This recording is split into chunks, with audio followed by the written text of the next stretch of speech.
is what the Mahler Ballroom was built for: dancing.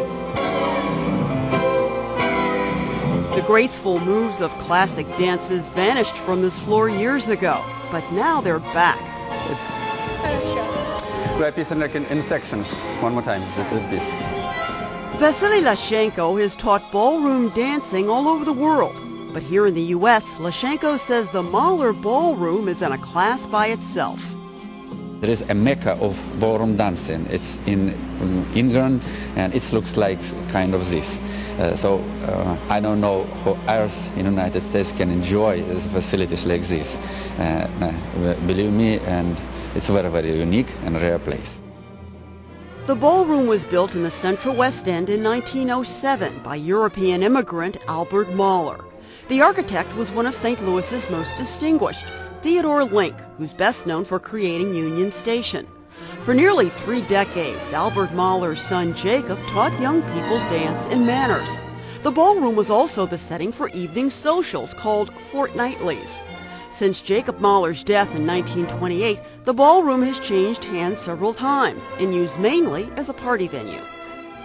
It must have been such a thrill for you to come and dance on this floor for the first time.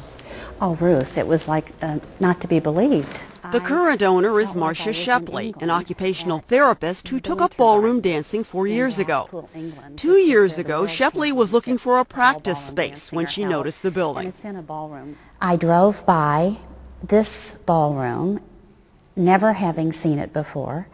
I stopped in the middle of the street, called, they said to come in, and this was in the dead of winter 2 years ago, and I fell in love with it, and I asked if I could rent space just to practice. The owners said no, I could not afford that, it was very expensive to rent, and so I asked if they would consider selling it. And 2 years later, we reached an agreement. Shepley has been gradually renovating the ballroom since early 2004. We've redone the foyer in a very ornate French manner, using 19th and 18th century antiques, many of which I brought from my home because they fit here beautifully. Including this? Yes, this cherub is from Vienna. It's part of what's in the Hofburg Palace in Vienna. There are 20 of them there. And I happened to get this a number of years ago and thought it would work beautifully.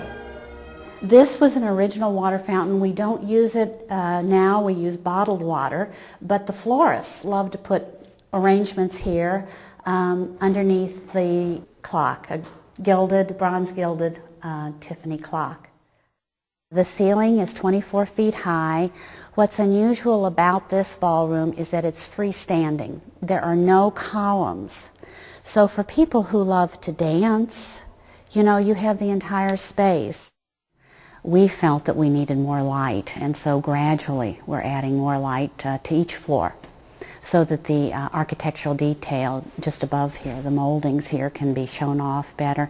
And at night, you know, we want soft lights, so these can be adjusted to be very bright or dim.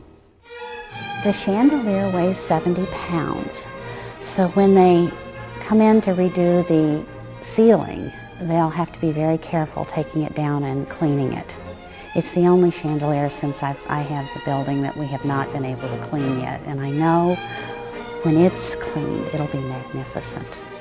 And those are all crystal, just each hand-carved facets. There are hundreds of them. Thousands of them up there, yes. Of them. Oh my goodness. This is plaster here? Or? Yes, this is plaster. This was all designed by Theodore Link, and this is all original to the building, and it's just in perfect shape. The floor is hard rock maple. It's 2 inches thick. Good for dancing. Very good for dancing. At first, Shepley's friends wondered what she was thinking when she bought the ballroom. It didn't take them long to understand. And now I come into this place and I take lessons here, and I feel like I'm back in old Europe. The moldings, the lighting, the high ceilings, the balcony, everything is just there for dancing. It makes you feel so much more comfortable, and you feel like you have to really stretch your body to be comfortable and be looking great on the floor. In addition to sharing the ballroom with other dancers, Shepley is continuing the practice of renting it out for a variety of events, including weddings. This is for the bride and father of the bride, where they wait before going down the stairs to the wedding. That was my original idea. Then one day a groom came and said, "Can we use this? May we walk out here when they're presented?" So the bride and groom walked down the stairs from this room, and they announced that this is, Mr. and Mrs. such and such. And so that was another idea that this room could be used for. Nearly 100 years ago, the Mahler family lived on the second and third floors here. After a rehab, Shepley will make it her home too. This was the second floor. The entire second and third floor were used by the previous owner's son in a software company that he owned. And I'll be converting this room will be a bedroom. And don't think you have to stick to a waltz at the Mahler Ballroom. These students are members of Washington University's salsa team.